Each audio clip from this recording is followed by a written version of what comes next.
Welcome, friends. It's almost midnight, and you've found your way to the PikeCast. We've covered so many of the books of the most formative writer of our young adult days, Christopher Pike. But there's a new show in town. From the creator of The Haunting of Hill House and Midnight Mass comes the Netflix adaptation of The Midnight Club. For 10 weeks, we'll tackle one episode per podcast in a freewheeling and unbiased chat. So turn down the lights, pop some popcorn, and pull a blanket over you. And ready yourself for the PikeCast, The Midnight Club. Greetings, fellow Pikers, and welcome to the PikeCast, The Midnight Club. I'm Cooper Beckett, and I'm thrilled to be joined by my lovely co-hosts. Hello, I'm Cassie. Hi, I'm Becca. We've switched formats to cover Mike Flanagan's 10-episode adaptation of The Midnight Club. This week, we're delving into Episode 8, The Road to Nowhere. We're going to be going through the entire episode, but not beyond, so spoiler warnings up through Episode 8. If you're enjoying the PikeCast, please leave us a review on the podcast service of your choice. Welcome back, ladies. Hi. Let's dive right in to the road to nowhere. Ilonka wakes up on the bathroom floor. Okay, now I can say it. Why is she in a hospice and nobody's checking on these kids that could die in the middle of the night? She was able to pass out on her bathroom floor and not wake up until the morning, next morning. That was weird, right? There's some convenient movie TV logic here happening. And it's pointless also, because it's just the scare was she passes out, and then the beginning of this episode she wakes up. But that's not a scene, because then she's with Stanton.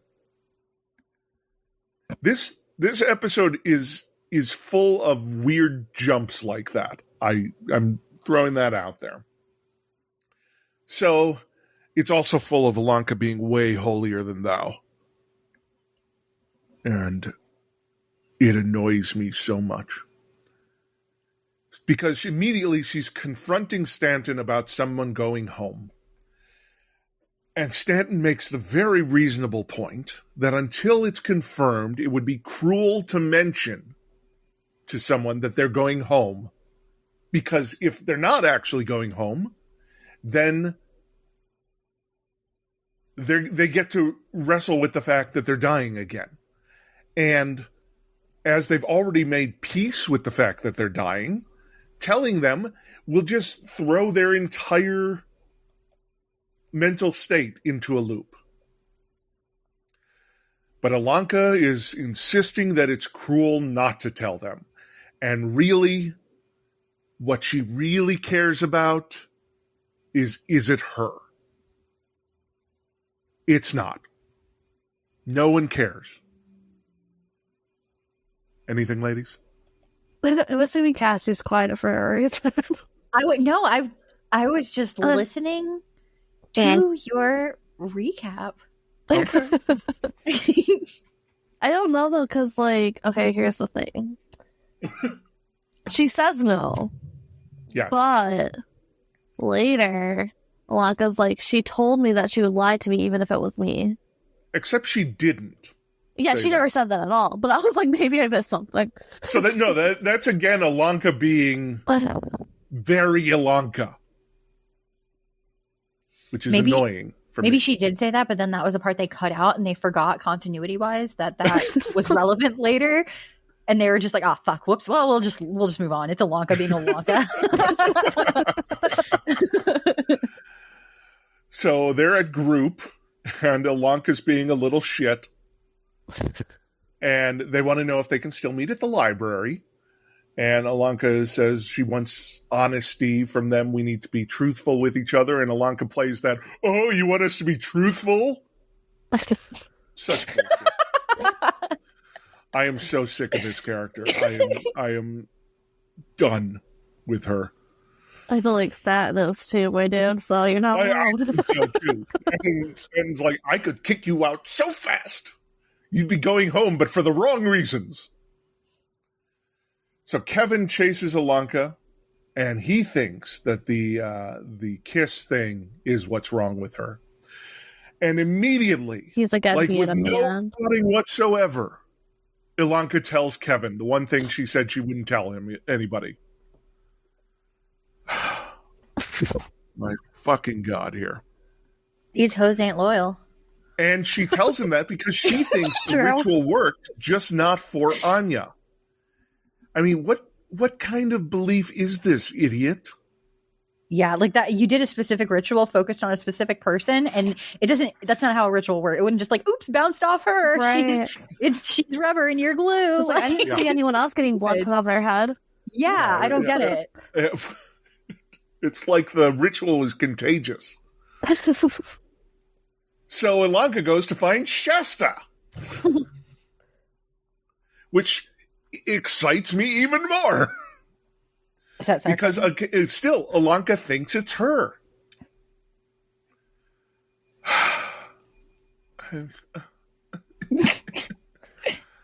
Cooper's having a really upsets breakdown. me that we had such a great episode, and then we just lead with a whole bunch of bullshit. But Amesh goes to see Mark, and I do like the little back and forth. I asked for sangria in his IV. Amesh stumbles trying to get up on the table and claims that it's part of his new comedy routine. But of course we know it's because he's actually just getting sicker. This episode is also jumping all over the place. I'm happy for either of you to jump in with how you think of the scenes as I go. No, I mean, So it's you're not just me saying what describing happened. the episode. Right. That's really what happens in a lot of them, though, especially in the beginning of this episode. It's just like, you're in this new place now and listen to these characters talk. Now you're in a new We are lurching all over the place in this episode. Then to Cherie cutting Spence's hair. So the two gay characters can talk about being gay. This was my favorite scene. It is nice. No, Yeah. His it is. face does so many things in this scene. Except Cassie doesn't like his face. That's not. That's not. He's got a fine face. It's just when he's moving, when he's acting, he does like these exaggerated movements with his face that pull me out of it. The fact I feel very much like I'm watching somebody act is what I think. That's not the it is what it is. Like nobody, other people have not noticed that. I noticed it when I pointed out to my boyfriend. He immediately could not unnotice it. So I'm trying not to notice that. Cassie, all I hear in response to that is Jean going, "My face is wrong." Oh no, and he's fine. His face is great. There's nothing wrong with his face, and I'm sure there's nothing even wrong with what he's doing. I think personally, a lot of the actors in this are not. They don't have years and decades of experience behind them. No, he's in a little over his head, I think. Yeah, he's got a lot of really emotional scenes, especially like when he, talks to his parents and stuff. Like he's got very heartfelt, emotional stuff. And I can imagine as a new actor, it's difficult to try to figure out how to convey that properly. And I do understand how you would think you need to convey a lot of that with your face more so than like your tone, for example. And his like low breathy voice, instead of actually conveying like anything, it just gets very low and monotone. Like, and I he's getting choked up. So I understand what he's doing and what he's going for. It doesn't super work for me. And then when he's doing the like rubber face thing, I'm just like, this is Jim Carrey. Like, what is he, like, because Jim Carrey was famous. Like that was his thing. He would make these like wild faces because he could like contort and stretch his features out. But he was also in the middle of a comedy. Exactly. And that's what I get that vibe from this. I really think if you put this guy in a comedy and he did the Jim Carrey thing, he would nail it. I truly believe that. No, I agree. I mean, his breathy voice really irritated me. That part, yeah, definitely on that one. I understand that they're like, okay, you're really emotional. You got to be choked up, like you're fighting off tears and stuff. And I'm just like, I'm Batman. Like that's all I heard like, repeatedly. I even said it when I was watching because I couldn't. I was just like, this is something. It's this city just showed you. Yes, exactly. Also, so in addition to a comedy, I think this guy has a future as Batman. Okay, there you go. He has a lot of future roles too. Yeah. So again, nothing wrong with his face. I like the dude. He's totally fine. But yeah. Well, this scene has a really great moment with Cherie in that her parents don't care enough about her Yes. for her gayness to be a problem. That's what I'm saying. And Spence has courage because he told his parents and it mattered. And that's a really nice moment, even though the actor playing Spence is trying hard to ruin it. That's true. Yeah. No, I'm not going to say that. That's mean. That's mean. No, yeah, that was just being. Yeah, but so there was one thing too is between them when he's like asking her and he's like questioning. So I do feel like her character's super extra, but I kind of really like her character because he's just like, you lie a lot. Like, I don't know. She's like, well, if you cared enough, you would be able to tell. Like, you just must not be really listening. Like, right. And I feel like that is because like there is stuff that she says that you can tell is true, but it's hard for her. So she tries to break it up with this other shit. So you're just like not poking. Like she doesn't want to be questioned on the really hard parts. So she's just like, here's this other shit too. Like now you don't know what to question. So I don't know. I just thought that was a really, aside from his rubber face, I thought that was a really good like scene between them, but also especially for her because we've been feeling like she's so extra up till now. And she's like side character almost. Exactly. Yeah. Like her and Sandra, they have important moments, but they're not important characters. You know? Yeah. Like I think it is a function of just too many characters in this show. So Cherie and Spence come to Mark for a ride. And then we jump again because this episode has way too many stories to tell us. And we get Shasta showing her around Goop headquarters. And then, no, it's not Goop. It's Good Humor. Oh my gosh, yes. And there's this one part. Okay, so first of all, they're out there at headquarters. It's so unhygienic. They're making tea and bottling the tea, and they're not even doing any safe bottling practices. Not only that, but they're just like, it's a giant container, and then they just put the spigot like you're on the water boy, like, you know, and you're just like giving people their little Gatorade cups, but they're putting it into bottles that they're going to market and sell. And then there's flies buzzing around it. None of these people have gloves or hairnets. So there's just like debris from human self getting into these containers. I was so disgusted by it. I would never drink that tea. Well, I mean, you're not even getting into the fact that they put their own bile in jars. Oh, I didn't even think of. Yes, though that was a whole other. That was before we even got to the bile bit. Yes. Ugh. So apparently, Shasta believes in the balancing of the humors, which is what scientists and doctors a long time ago thought was actually important. But apparently Brightside was built on a special place, a nexus point, and Stanton won't share it with Shasta. So Shasta invites Ilonka to stay with them. Here's the want to join our cult moment. Not now, not after I've seen your practices with bottling your tea. Well Ilonka seems to like it. Yeah. What turns me off is the way that the people bottling just like creepily stare at her right after getting invited. Right. Like, no thanks, bro. And so Shasta creepy. really intensely wants to see Athena's journal and asks Ilonka to steal it back from Stanton. How is we, Ilonka as the audience, know it's already been burnt. How is she not getting bad vibes from this woman? Like, I don't know. I mean, she's like point, totally buying what Shasta is selling here. Yeah, it's bizarre. Like, that suspension of disbelief in a person. I get that she's young. I get that she's dying. I get that she's hopeful and naive. Like, just that level of it, though. Like, it just doesn't. It's a lot. Yeah. It is a lot. It is. Yeah. So, to be fair, I didn't like regular Ilonka in the book either. So I'm. No, that's true. Yeah, I didn't either. Yeah. I was like, what are you doing, girl? This is so dumb. How naive are you? And then in the show, I'm like, same thing. So, good job. We jump to another story with Amesh going to see Natsuki and inviting her on a nature walk. But she wants to stay in. She's not feeling great. She wants a day to herself. It's depression talking here. He offers to be her personal valet and wait outside. And she says the most non-90s phrase ever, epic cringe factor. That is a modern internet phrase. That is modern. No, I'm going to stop you right there. Saying epic anything is not modern. That's like 15 years ago. Nobody says that now. Nobody says epic win. Nobody does that. Okay. Cassie has schooled me on what. No, not just you. I'm just saying, like, that's even like, I understand why they would put that in there because they're like, this is old. Like, it is, but it's not that old. Like, they're just like lumping a bunch of 2000 stuff with 90s. Yeah, yeah. It's like, what's that? Like, I don't remember what it's called, but it's like I don't know. It's like a specific subculture from like 1999 to 2000, you know? A lot of slang and stuff from around that time, and some of the outfits and things too I notice in the show are from that, which this is supposed to be like 6 or 7 years before.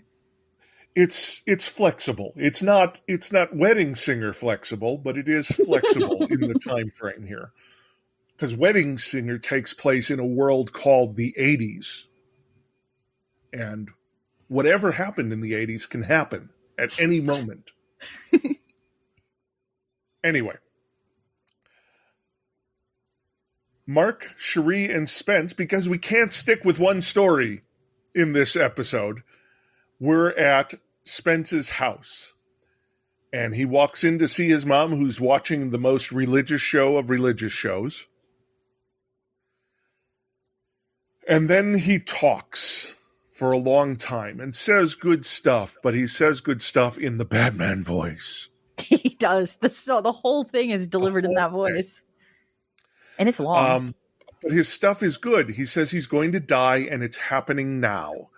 He talks about Anya and that she was surrounded by the people who love her, and that his friends are the people who love him.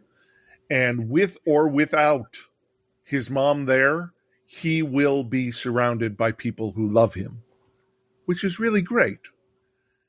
And he talks about ignoring all the shit that his mom puts on him with all the religious shit that she gives him from her religion. Now, I'm going to specify her specific religious version here. And he leaves with the line, ignore me till I die or love me till I die, but that's on you.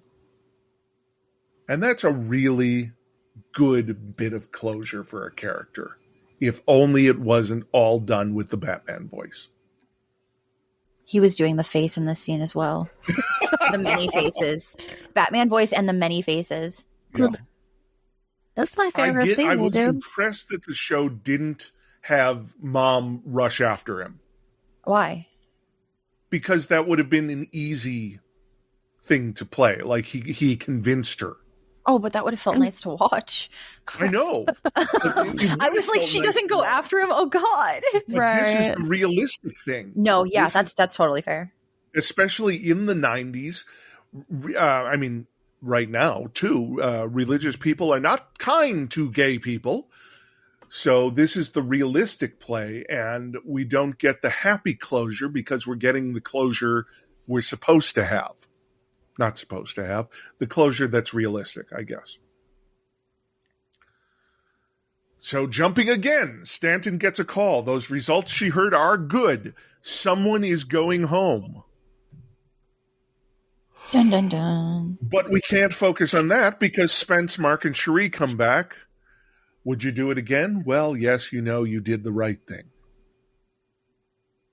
We got so much going on in this episode. Midnight comes. Ilonka wakes up. She sees Amesh waiting for Natsuki, waiting outside the door. Natsuki is not being responsive. So Amesh goes with Ilonka down to the library where they have been locked out. And Ilonka plays the "it's all not fair" card. I mean, they honestly could sit outside the library and talk if they wanted to, but they're not going to. Or they could. It doesn't have the same vibe. No, I know. But last night they did it outside of Anya's room. Oh, really, they could go anywhere and have Midnight Club, is what I'm saying. Yeah, but that was there was a reason. That's only special occasions. But they could go to any of their bedrooms and hold the Midnight Club. Really. They do have fireplaces in there. This club is so fragile, apparently, that when the library is locked, they don't hold it. Oh, sorry, I almost... Okay, Did you get ahead of yourself? I might have, but no, I don't think. I think I can actually backtrack this. When they find the original book, They have found that, correct? The book of the original Midnight Club book? Yes. Okay. So when they find that book, it's not even in the library, right? Like it's in the basement. Right. So the Midnight Club met in the basement before them. Right. So they could go to the basement, honestly. Like, and even like it doesn't make sense too, because they're just like, we can't do it because it's not the library. Like originally it wasn't done in the library. You could obviously change it and move it at any time you want. Like what's the point? Like you're being stupid. You're just trying to mope for moping's sake, and I'm not here for it. Enough for Ilonka to just get upset and call out fairness and blah blah blah. Yeah. Woe is me. Yeah, it's obnoxious. So the group disbands. Yeah. Amesh on his way back finds Natsuki. They had a misunderstanding where he thinks she's going to dump him. Oh, this is cute. She was going to tell a story and offers to tell him because she was hiding because she wants to let him in, but she's afraid to let him in. Yeah, and she was so genuinely confused when he's like, look, if you want to dump me, just yeah, right. She's like, wait, what? Like, no, that's not, what are you talking about? Like, that's so not what's happening here. Yeah. Now, we're going to get into a long story. So before we do that, I want to take our break now. So we'll be right back with Road to Nowhere and more on the PikeCast.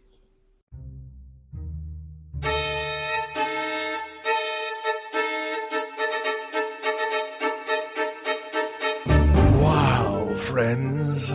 Where else can you get this kind of programming than the PikeCast? Nowhere. That's where. But we're trying to keep the lights on here. If you like what you're hearing and want it to keep happening, jump over to our Patreon at thepikecast.com/Patreon and throw us a few bucks to join our private Discord server. Higher tiers get books, stickers, bookmarks, and even personalized shirts. That's thepikecast.com/Patreon. Once, Osgood and Frost were the up-and-coming stars of the burgeoning paranormal investigation TV show craze before a hoax put an end to their friendship, partnership, and television careers. Now, over a decade later, Prudence Osgood is a barely functioning alcoholic ghost hunter for hire. Her yearning for mystery and adventure is reignited when she receives a cryptic, untraceable email.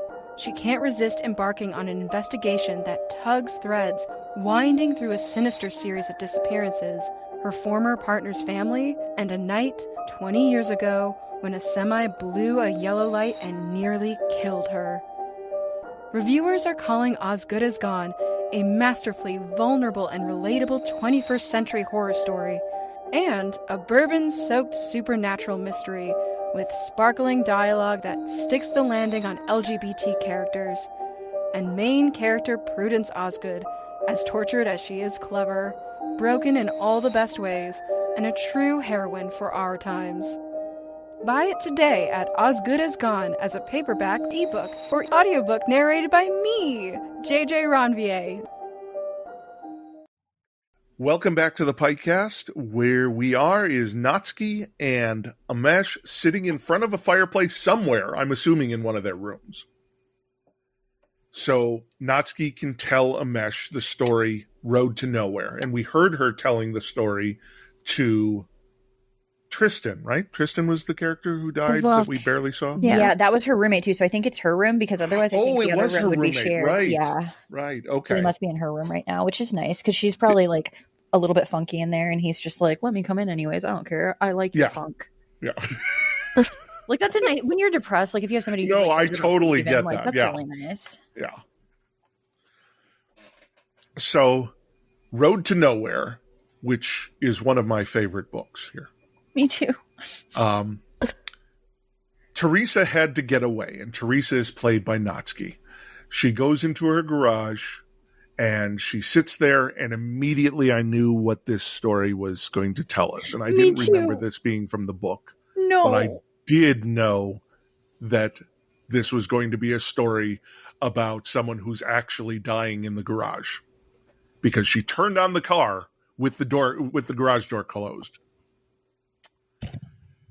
So anyway, she's driving. We don't see her actually leave the garage. That's the other thing. She screeches to a halt, finding Poppycorn and Freedom Jack, played by my favorite. Poppycorn is played by my favorite of Flanagan's regulars, Alex Esso. I love her. Starry Eyes. What? Starry Eyes, yes. Yeah, Starry really Eyes. I love that movie. And she believably plays Wendy Torrance in Dr. Sleep. So I'm sorry. You fucking just watch that movie. I will, Cooper. I'm going to. I just rewatched the director's cut. It is a masterpiece. Okay, I'll watch it. And Henry Thomas, who is one of Flanagan's muses here. Are we talking about these castings right now? Because can I please? Sure. No, it's just, first of all, though, like, okay, I was so excited. Okay, I don't even know how to begin this, because from the second I heard about the story in the book, the movie, everything, I was so excited for the adaptation, because as you all know, The Starlight Crystal and Road to Nowhere are my two favorites. Mm-hmm. First of all, we're not even going to get to the other thing just because I didn't expect a lot of stuff like that, like weird sci-fi stuff. So fair. But Road to Nowhere. And then when I saw the titles of the episodes, I was like, oh my God, there's a whole episode of it.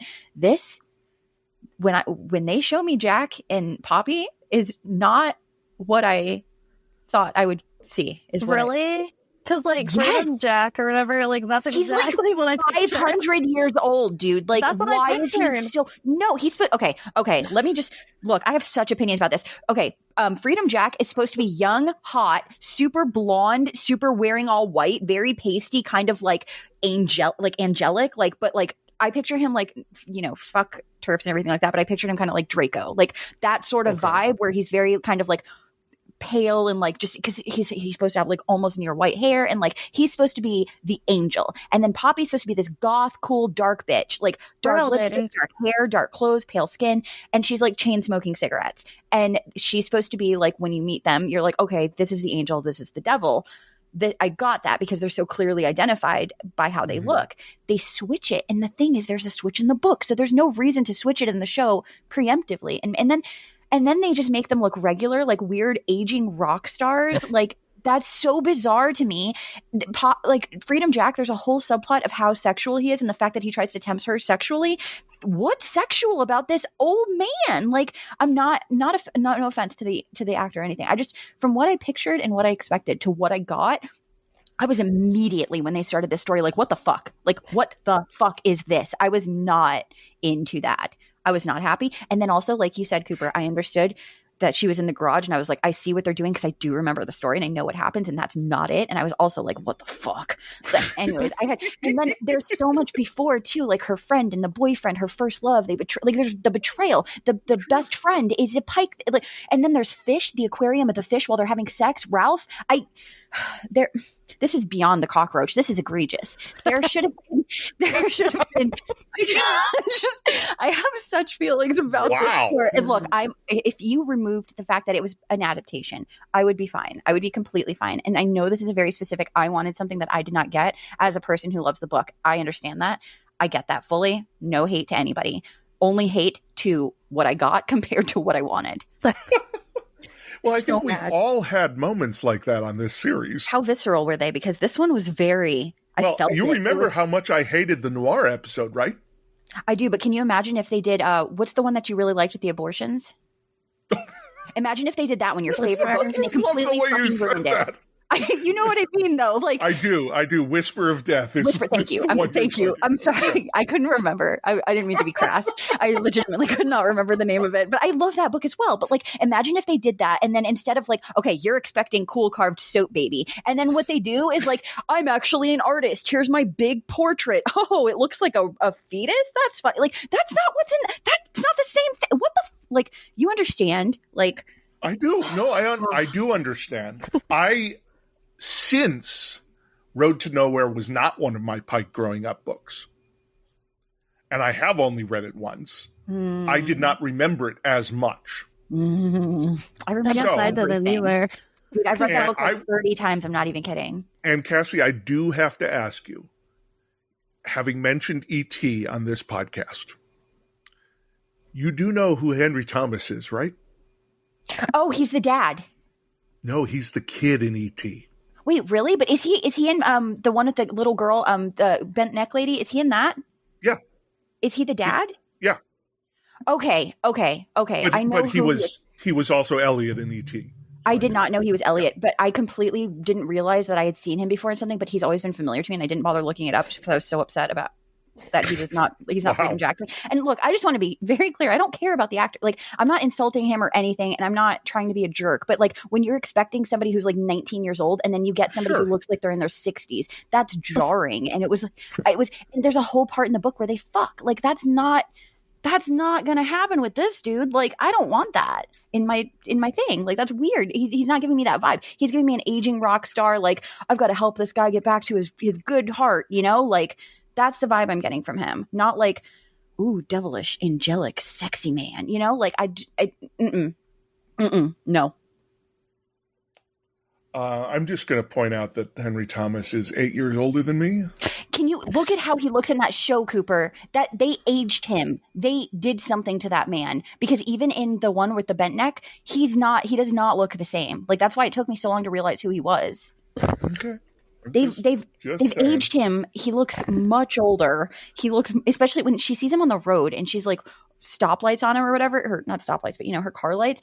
I saw that and I was like, dude, that's like a corpse in the street. Like, watch out. Wow. And I know. And then he walks up like, hey girl, no, get away from me. Ew. What are you doing? I think 60 is a little rough. Like, I don't think he looks 60. You know how sometimes have you guys seen How I Met Your Mother? Yes. There's a specific part where Robin starts dating this older guy, and is he the boat guy? I think so. And he walks up and he's like, hey, and it's like, Ted's like, he sees this old man with white balding hair and like, hey kids, how are you doing? You know, like, it's not what anybody else sees, but because he like, it's just so jarring to him because he's only seen her with younger people, you know, like, I think that's what's happening to my brain, because I'm like, he's ancient. He's supposed to be like 20 years old and he looks like he's like 106. You see how he's gained like 40 years each time? I totally get what you're saying. I will just say it didn't bother me. Okay, and that's fair. I will ask if anybody listening was as attached to Road to Nowhere, the book, and who had read it a lot of times, which again, I know that I went into this with expectations and that's my fault, as with any adaptation. But please, can somebody else just commiserate with me on what we thought we were going to get and what we actually got? Because I wanted that aquarium sex scene with the fish watching with the bug eyes, you know, and then I also wanted even if you're not going to show me the down and dirty, show me the bodies moving as a silhouette in the background with the fish, like the big bug eye. That would have been so funny. It was just for me. I get that. I should just hire people to write it just for me. No, Cassie, I mean, we also are again coming up against the fact that we're spending all this time outside this story. Like, so much shit is happening in this episode. Yeah. And it took so long just to get there. Yeah. So they're having to tell this story in like 20 minutes. Like, it's like an old Twilight Zone episode. It's a half hour, you know? It just deserves more, I think. I do too. I would have loved to see a full feature adaptation, at least an hour of this story. Yes. Do you remember how she's actually dying in the book?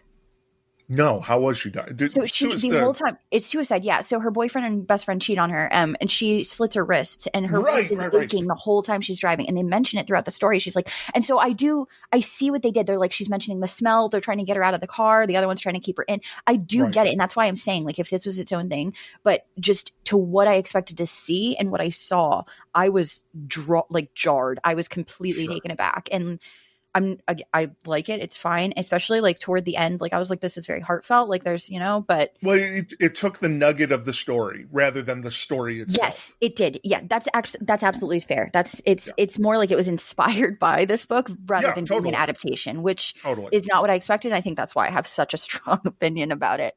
And I totally understand that too. Old people Cassie. Also, I don't care how old they are. It's fine. You can I feel bad because it made it seem like nobody wants to bone down if you're 80. Like, that's not true. I understand that.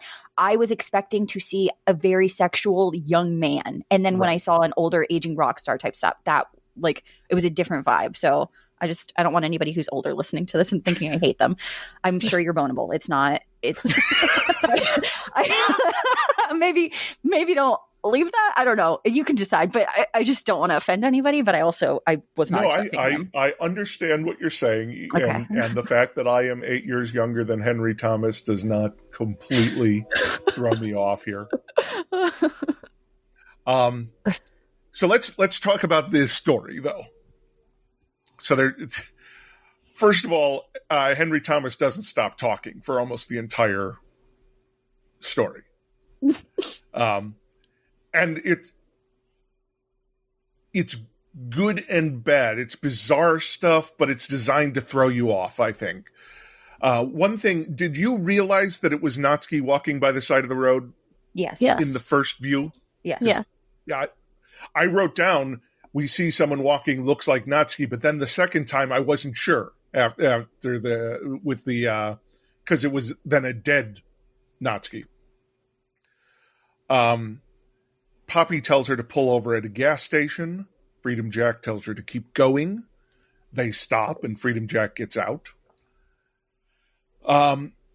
Here's why I like this. It feels a lot like In the Mouth of Madness, the trip to the town in the Mouth of Madness, where we're seeing the same person, we're going somewhere but really nowhere.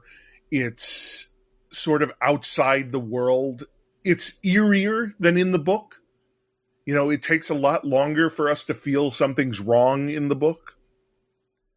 But I think from the moment they leave the first gas station, something's wrong. When I beg you to go back and just rewatch that one portion where where they're leaving the first gas station. He runs out, the actor, and he's trying to like sound alarmed and scared. It is the goofiest shit. I rewound it and watched it like 7 times. It was hilarious. His limbs are going in all directions. He's like, it's just so fucking funny, dude. It's so like overacted in like just that one portion. And then he like runs to the car. He's like, get in the car, drive. And she's just, it's so fucking funny. Freedom Jack would never. Cassie has a major problem with this casting here. I'm just being honest. Oh, and I'm not going to derail us, but their side story with Candy and John. I know. I'm so everyone, you should go back and listen to the episode about Road to Nowhere. Please do, and read the book again because it's so good. And read the book because it is very good. Love it. Love that stuff. We do have Poppy saying that she finds Teresa fascinating and trying to get her to say one thing she wanted to do in life, anything, just to remind her that she wanted to do things in life. We have a weird random guy outside saying there are no cars. How did I get here? I thought it was interesting that he was a random guy and not actually one of our bit players. Did you take that to be that it's just kind of like a purgatory in between place? Yeah, they're in purgatory. And that he's also there now? Mm-hmm. But like, it's cool because it's just like he's not. You're to believe that there's this whole separate side story going on with this guy, right? And I'm like cool. I feel like if you took that as maybe he got into an accident on the road, yes, so he is sort of dying at the moment, and yeah, so I think it's less this is happening inside her head and more this is actually a purgatory. Yeah, like this is a real place that's not just dependent on her. That's what it feels like to me, anyway. So Poppy says there are a lot of lost souls at rest stops and tells her to kill the engine. The heat will last. Keeps trying to get her to turn off the car. This first one actually is Freedom Jack just coming out and saying there was no one there. And they drive off and see there's definitely someone at the station. The second time is when he pulls his whole manic thing. Daddy Longlegs. Teresa smells something, and the car is getting a little foggy at this point. And this point, I was convinced for sure this is her in her garage. Yeah, as the carbon monoxide is coming in. They're not being subtle at this point. No, they're not. But it's still, I feel like it's still being done well. It is, yeah. She can't open the window because she's passed out. That's why she can't open the window. Freedom Jack claims it's his joint, and she's like, "When did you light that?" So it's really getting into a a dream state here. Something hits the front of the car, something green, and we saw the tennis ball in the garage to let you know that you've pulled in too far. But it could be a bird or a bat. And here's the first moment where Freedom Jack leans over and says, "It's going to hurt." So they pass the walker again, but the walker looks dead, and it is Natsuki. She pulls into the same gas station, and Freedom Jack says he'll check it out. Again, he tells her to keep the engine running, but Poppy says she doesn't have to listen to him, and she can turn off the engine, and they can get out of the car. And it's because they get out of the car, theoretically making the choice to live, that Freedom Jack runs out telling them they need to go, they need to drive, and has his flip out moment. This is his moment. This is the key scene for him. And so they get back in the car, and he has this long thing where he suggests he may have killed the attendant. And this is my favorite moment in this whole story. I don't remember if this has anything to do with the book, but he talks about how if you're going to cut someone's throat, you should stand behind them so you don't get as much blood on them. And he talks about sawing the throat open with a bottle. Was that from the book? I don't think so. I don't think that was from the book. There was sausage or hamburger. Remember hot dog finger machine? Like he hurt his hand. That was from this book. Yeah, because remember they were telling the side story of John and Candy? Yes, yeah, and so they get kicked out of school. She goes on. He can't work now, even though he's super smart and could have gone to college. And it's just like a tragic, sad time. I mean, I totally see why they left that out, because it would be hard to tell a story within the story. No. Many stories within the stories in other episodes. So many scene changes. Give it to me. I want the scenes. I want the story in the story. I'm saying from the perspective of Natsuki telling Amesh a story. Oh, fine. All right. It seems weird that then her characters would tell a whole nother story. You know what? She has it in her. I really believed in her. Okay, that's fair. I really hoped all that time spent in her room alone moping was going to lead to a really powerful moment. Well, okay. So she wants him to get out of the car, and he suggests maybe they have to handle you to her, and again says it's gonna hurt. Teresa starts coughing. Now the car is filling with smoke. She seems to pass out, but she's still driving. Freedom Jack starts gaslighting her. No, there was no one at the station. And then there's the smell. And then something's hitting the car again. And it's tennis balls this time. Keeps hitting the car. Was he gaslighting her, though? I don't know. Because, like, I mean, he is telling her something completely different than what she remembers. Of course, they are in her head, so it really doesn't matter. I was thinking because it's in their head, maybe, like, she... Like, it was two different scenes of that. I don't know how to explain what is in my head right now, but, like... I mean, she could be gaslighting herself. Yeah, okay, we can go with that.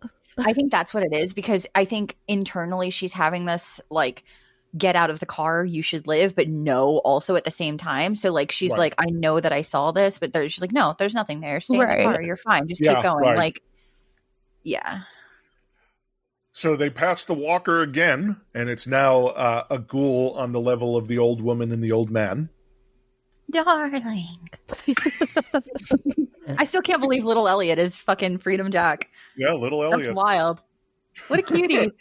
He also plays Jack Torrance in Dr. Sleep. So he has the unenviable task of playing Jack Nicholson. Oh, is he? Does he? I didn't know that. Is this he does. Is Dr. Sleep there's a guy from Star Wars in that? From Star Wars? Is the actor? Oh, Ewan McGregor, yes. Him. Okay. All right. So that is the movie I was thinking of. Okay. Yeah. Okay. They screech to a stop because there's a little kid in the road. And, I mean, this is obviously young Natsuki, right? So cute, though. How adorable this little baby. I'd get out of my car to save them, too. but Freedom Jack's trying to convince her that she's a lure, that there are traps all over these roads, people hiding in the bushes. You shouldn't get out of the car. It's a trap. Teresa feels like she knows her and gets out. The girl runs. Again, Freedom Jack says it's a trap. But Poppy says she'll go with her. So you really hated Freedom Jack. What did you think of Poppy? Look, it's not even that I hated them, because for the story that we're discussing, he's fine and he fits perfectly fine. And for Poppy as well, honestly, she does fit the vibe. I think she should not be wearing that trashy, ratty, furry thing. I feel like that was a nod to Penny Lane in Almost Famous. Like the aging rock star vibe. I get it, but it's not. It doesn't, and I get, like, in the thing too, they're like, oh, we're trying to get to our next gig. Like, I understand why they made them this way, but like, she is supposed to be super gothy. Like, that's what I wanted. And if Starry Eyes girl, I can't remember her name, sorry, Alex something you said? Alex Esso. Yes, if Alex Esso had been like super, it would have looked amazing. Like, she would have looked so cool. It was just, I guess they just didn't like that hard angel devil thing where it was like a flipsaroo at the end where they're just like, haha, you thought he was the bad guy, or he was the good guy, right, and she was bad, but really, like, I thought that was such a good thing, and I was sad, and I remain sad. But as Poppy, I like her. She seems very she's very deadpan and like serious, and so you think she's kind of abrasive at first, like she's not like being very nice, but then she's very empathetic and very like, I'll go with you, like, and that's how Poppy was, because even as they're telling their John and Candy story, like she's just like, she's been through so much, and she's just like tired, but also very caring. I don't know. I liked it, but. It is suffering from a condensing of the story. It is. But I mean, the people that are in it, as what they're doing, the guy who plays Freedom and the guy the girl who plays Poppy, like they're good for what they're doing and the roles that they were given with the changes. I like them. They're just not what you expected. They are not what I expected, right, nor are they what I would call what an you adaptation. Wanted. Yeah. No. If I had been told this was inspired by it, I would accept it and not have had anything to say. But since it's supposed to be a literal, like, an adaptation, like, having such big changes to me feels like, I don't know. I guess I'm just too horny for the book, I guess. Like, I expected the fish thing. I expected her and Jack to go to the weird castle. Like, it's totally understandable. Like, I know how it feels to have something adapted that you really were hoping would be like it, and it's not. Yeah. I totally get that. The extra stuff they put in instead of that, like, I don't remember there ever being a little girl. Like, all these scenes of the balls flying at her face, like, really, you didn't give me the sex, but you give me balls flying at her face, like, come on, like, that was a choice, like, close. That's but true. No, like, it's just condensing because they didn't have the time to go anywhere. Was the weirdness of them going to the same gas station it's just like, you're supposed to know what's happening before it happens. Yeah. I think I definitely would have preferred way less bullshit in the actual house and more to this story. Right. I get that. So they walk to the station again. Now the station is completely engulfed in fog and has Christmas lights on it, which I thought was a really cool just reinforcement of Natsuki or Teresa's brain trying to wake her up to what's actually happening. You know, that these Christmas lights are there and the tennis balls are there. It's like she's got these two sides of her fighting live or die, but she's also got this internal, like the subconscious just saying, hey, look what's happening. Stop dreaming about it and look what's actually happening to you. Yeah, it's like there are literal balls in your face. You need to get out of this garage. Yeah. Like, but meanwhile, she's just in her dream. Like, where are these balls coming from? Yeah, I think it's very cleverly done. I don't want that. I don't want all my complaints to make it. No, I get it. Or anything. Yeah. So there's a garage at the station, and there's smoke coming from the garage. Poppy tells her to open the door, and that's where we reveal Teresa's car. Teresa passed out at the wheel in the hoodie that the walker was wearing. And this is my least favorite part of this. Freedom Jack and Poppycorn in monster makeup. Why are they zombies suddenly? What the fuck? And then she's like, who are you? And they're like, we're you. Bitch, I'm not two people and zombies. Like, what? This is... I feel like they didn't have to do that. No, I don't get it. Like, you could have even just made them look dead without turning them literally green. They're literally green. Like, it's bizarre. Bizarre. And so Freedom Jack tells her it will hurt, not if she dies, but if she doesn't die. I do like this. I like the little conversation, yeah. And Poppy says she's fighting for her. We're you. They become her. This is I didn't like them becoming her. I hated it. I hated the mullet, and having to see it 3 times upset me. I'm not even kidding. Like I did not like that. As much complaints as I had about Jack and Poppy, bring them back. Like it was so we are you, and then they literally become get out of here. They didn't go away. Need to literally become. No, you already said it. One or the other? Don't do both. Ham fist. So Teresa wakes up in the garage, sees the tennis ball. She turns off the car and gets out, crawls to open the door. The door opens slowly. Daylight. She's sick. Can you do it again? I just want to how serious it is. This girl literally almost died by killing herself in the car, and she crawls. It's this dramatic long crawl, and she like reaches her hand up to hit the button, and the thing slowly rises. And Cooper, Okay.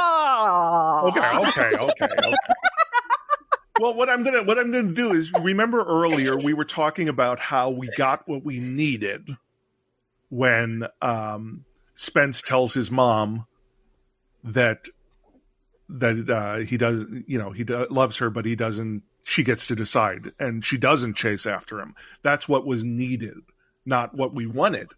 And what this ending gives us what we want, which is her to survive and survive on her own terms and choose to live. And then immediately Natsuki tells us, but that wasn't the truth, because her mother found her and there was an ambulance ride, and then she lived, but then the doctor found cancer. Oh, I thought her mom found her after she crawled out and hit the button, though. No, her mom found her in the car. Oh, shit. I misunderstood. Okay. Yeah. She didn't actually get out. So she didn't make the choice. She just, gosh. Yeah. Okay. Yeah. So that's a rough switch there. Yeah. And this is the most literal of the stories, because it is distinctly that this is the story of Natsuki and her depression and her suicide attempt, only to learn she has cancer, and what a mindfuck that is, to go from wanting to die to wanting to live because you are going to die. I thought Anya's was very literal too, for the 2 Danas. Oh, that's true. It just had the devil in it. Yeah. I mean, no, but you're right. You're right. Yeah. That does seem to be her story, except she wasn't actually 2 Danas. No, but this girl's not actually 3 Natsukis. No, well, in her head she might be. Well, maybe Dana's got some kind of thing going on, Anya. And Amesh says that he's glad she's there, which is nice. Yeah. And then there's a conversation about depression, and I found this really good, because I suffer from depression. I think we all do, right? Definitely. And so it's your brain wants to kill you. That's depression. And I always look at depression like it's a parasite, because it's lying to you and it's telling you it's never going to get better. And depression actually tries to convince you not to do the things that would get rid of it. Like depression tells you don't want to go out with these people because they don't like you. And if you went out with them, you might enjoy yourself and not be as depressed. So depression is the only virus or health thing in our lives that's actively lying to us and trying to protect itself. And I've always found that very interesting. And I don't see a lot of TV dealing well with depression. And I think Natsuki's story does deal very well with it. I think it does, but I think it's, I don't know how to explain it. I feel like it's extremely compartmentalized in a way that makes it just like easy to package up and show to a viewer. Mm-hmm. It's simplistic for sure. Yes, not just that, but I think that I don't think it would just be Natsuki dealing with this. Like, I understand that they're saying like she dealt with depression and stuff like that before she even got sick. So I do get that, but I feel like the way that she's acting, like, and everybody else is just so social and friendly. I don't think in an actual place like this where all these kids are dying, they'd be like this. So I feel like while on one hand, I think it's cool and good that they are, shining some light on this. I feel like maybe they could have even made it more of a thing. Oh, I agree. Like, they all bond over their shared depression, maybe, or something like that. Yeah. It's tough because when you're talking depression and you're talking characters being depressed, it is hard to portray them accurately because that's just a major bummer. Yeah. And so as creators, you have to decide, okay, how depressed are they? Because there is a point where as an audience, especially a depressed audience, we don't want to go deeper into that hole with them. Yeah, that's fair. You need some delusion in there too. So I guess Ilonka. But I just thought this was very unlike the gay bit earlier, the I am who I am and gay versus religion. This bit really felt real to me, if minimized and simplified. That's fair. So Natsuki and Amesh get to kiss. It's so nice. It is. That's good for them. Yeah. And the reason she told him the story was because I want you to know me, really know me. And that's very nice. They had their little heartfelt moment. Yeah, it's great. And I hope they have sex because they deserve it. After the sexless mess, I'm not going to say mess because it's not even true, but after Road to Nowhere, I really hope that a road that literally went nowhere for their libidos, I hope that they have a much better night in front of that fireplace. I will say this, having not seen the next two episodes, which are the last two, if nobody has sex in this series, it is missing a fundamental part of what made Christopher Pike great. Yeah. Yeah. I think that is true because there's so many of these books that does have a really sexual subplot or things that have to do with sex, and that was just completely omitted. And like, I get that that's their creative choice to do. They're focusing on like the death and seriousness of it, but like that is such a part that's so important. It and, is like, integral. Central. I think, I couldn't think of that word, but yeah, I said central, but yeah, that's exactly right. And like, really, his books. Correct me if I'm wrong, but the only really overtly sexual thing we had was in Anya's story where she had the orgasm with her parents, right? Yeah, and that was the goofiest shit, dude. Yeah. She's just like bouncing on her bed and then sitting on the couch with them, and then just like dude, that episode and the two Danas and Anya. I just love Anya. She's just such a she's great. Imagine what if Poppy had been played by Anya but super gothed out. I was surprised they didn't do that. Me too. Same. I expected because I feel like that would have been the way to keep Anya as part of this episode. And they did say that Ruth Codd was in all the episodes on IMDb. And so her not being in this episode struck me as odd. But anyway. And then I was hoping so much that after this story, we were going to get the credits. Because I didn't want to go back to something else. Because I really wanted this story to resonate. And I know you have your issues with it, Cassie, I know. But the story really felt good to me.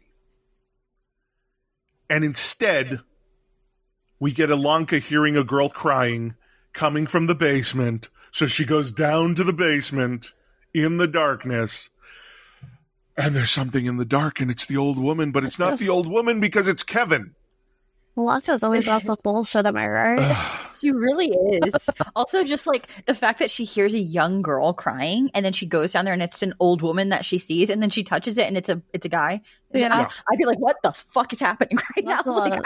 That's a plot twist. Yeah, like What the heck? Also, I wouldn't tap her. I would not go down there. I would not tap her. And if I were trying to figure out who was crying, I'd wake up the doctor lady and be like, "You told me not to go in the basement, but I'm telling you, there's some bitch down there crying. Like, I can hear. You hear her? You hear that? That's not." Yeah, me. I mean, immediately hit the call nurse, call doctor thing. Yeah. Why would you go down alone, especially when you've been reprimanded so many times for doing things you're not supposed to do, and you've been threatened with being kicked out? Like, do you want to go home, ma'am? Like, what are you doing? Yeah. You gotta put her in that episode of Order and Reprimand. Seriously, she needs to learn some lessons. These kids.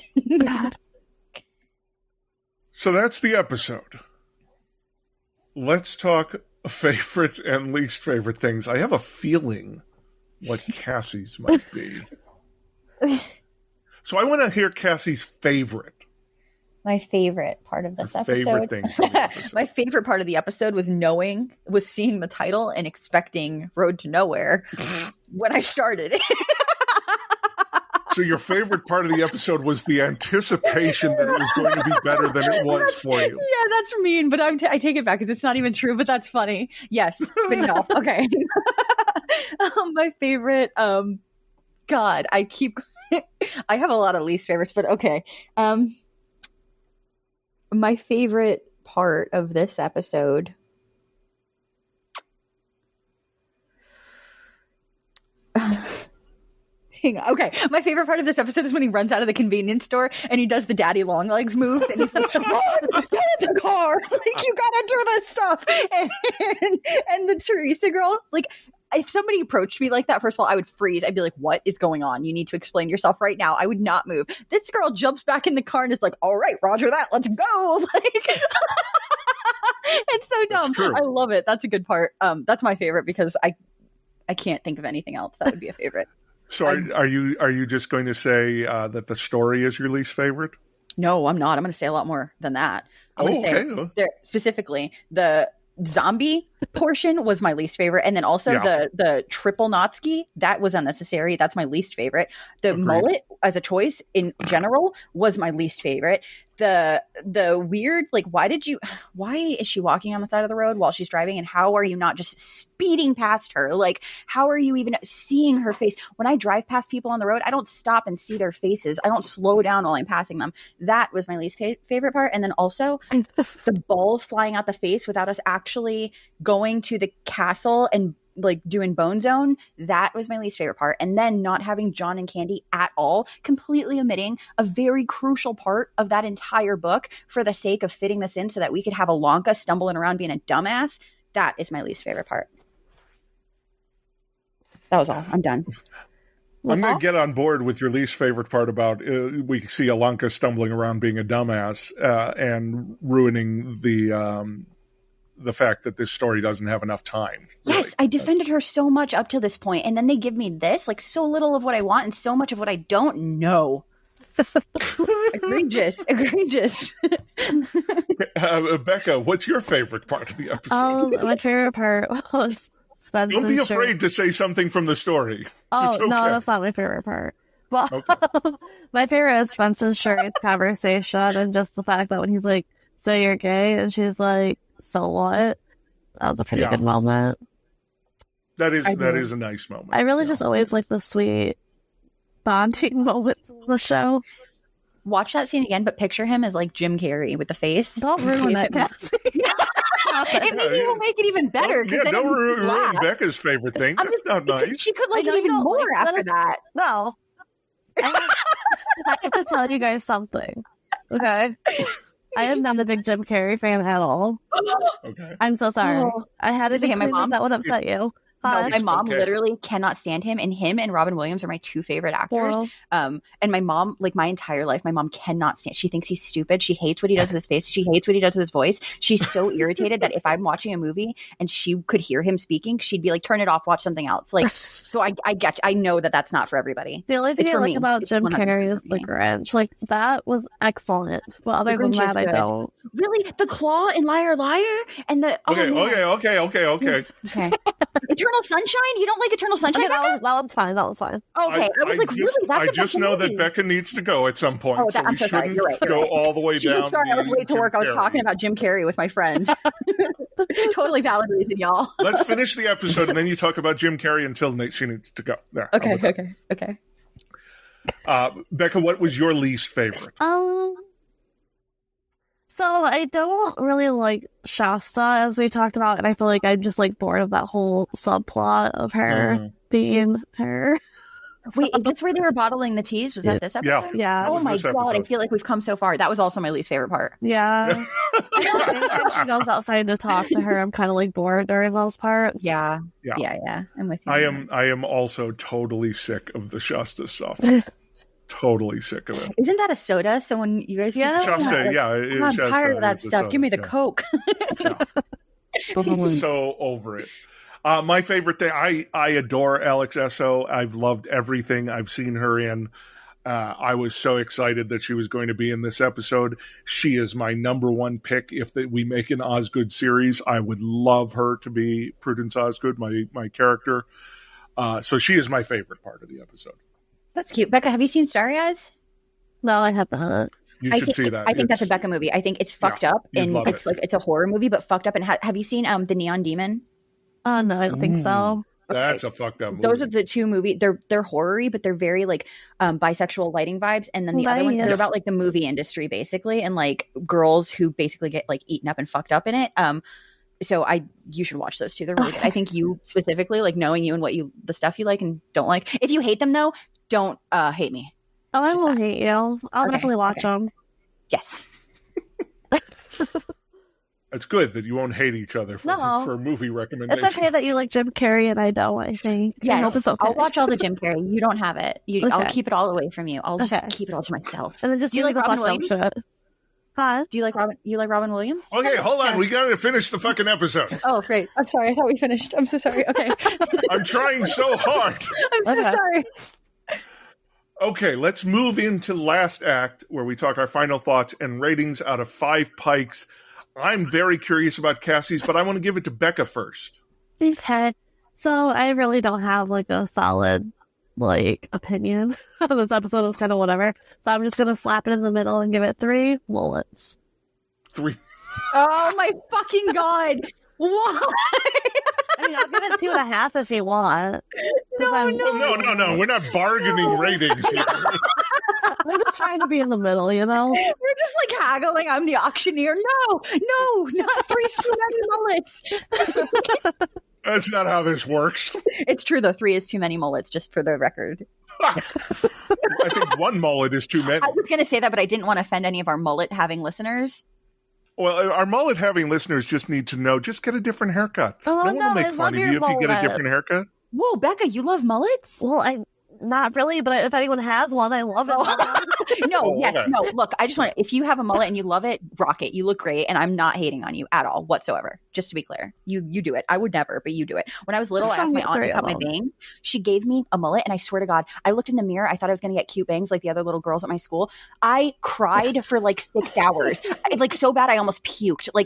I was like, I look disgusting. I was so upset, and my opinion on mullets was solidified that day. Anyway, sorry. That's fair. Okay, so Cassie, what's your rating?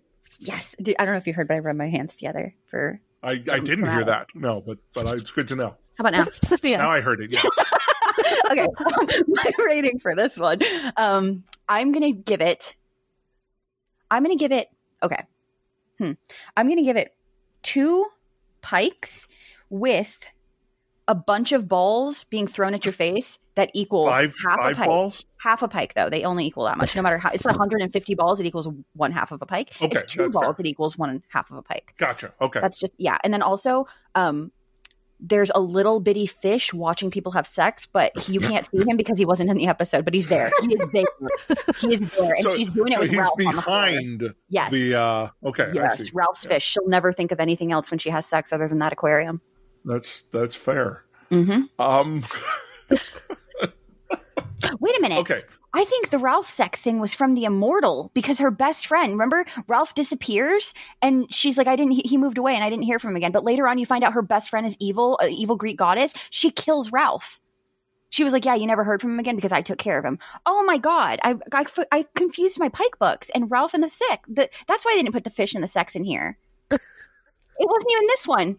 Right. Oh my God. I'm so stupid. How dare I confuse my Pike? No, you're not so stupid. Oh, the listeners are going to they're going to roast me for this one. I know it. Ralph, in his memory, I'm so sorry.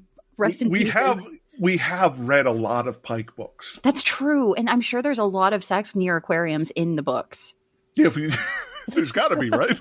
I'm undoubtedly, like, it's a safe assumption. Okay, let's go voting. Okay. Whoever. I'm sorry. So I'm struggling here because I really liked the Road to Nowhere story. I hated almost the entire rest of the episode. Mm. So, well, the story was like a quarter of the whole episode. I know, but. I'm going to give it 3. Ooh, you gave it higher than me? I'm going to give it 3, yeah. That almost never happens. It has not happened yet. Yeah, what the heck? Becca and Cooper, you both gave higher than me this time. What? I think it's just because you're very passionate about this one. That's true. That's very true, yeah. That makes sense. And so I'm giving it 3 strands of Christmas lights. Oh, good. Lovely. Hanging over a garage door that's billowing carbon monoxide. That's not as sweet. The fresh, sweet smell of carbon monoxide. Holiday tidings. So, let's do our wrap-up then. Becca, where can they find you online? So you can find me on Instagram where I talk about books at Read with Bex. My personal Instagram and Twitter and TikTok is at Told by Bex. And I have an Etsy with my sister where we make book sleeves and stickers and other crafty things, and that can be found at Leaping Lily Creation. Okay, Cassie, you're excellent. You did really well, Becca. Yes. Thank you. Nailed it. Really well. Cassie, where can we find you online? You can find me on Instagram and Twitter at ControlAltCassie, CTRLALTCASSIE. I also have an art shop where I sell books and other art. And then I have a Patreon, and my art shop is shopletsgetgalactic.com, and my Patreon is patreon.com/letsgetgalactic. And you can find me at Cooper S. Beckett on all of the things, coopersbeckett.com. Buy my books. Engage with me. That's creepy. Buy my book. Buy my book. I did my arm, but you can't see that. No, I felt it. Good. And Cassie, where can they find our show online? You can find us all over social media at the PikeCast. We would really like it if you participate with us and interact by sharing your stacks of books, your bookshelves, or your reaction to the show. You can use the hashtag #ShowUsYourPike, and we would like that. we would like that. Okay. You can also subscribe to our Patreon, and by doing so, you'll get early access to our episodes and access to our Discord channel where we talk about Pike and all kinds of other fun things. Okay, Pikers, your homework for next time is episode 9, The Eternal Enemy. Until then, pleasant dreams. Darling.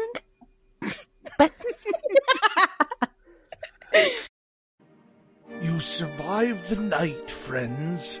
You can peek out from under your covers and see the first blues of dawn out the window.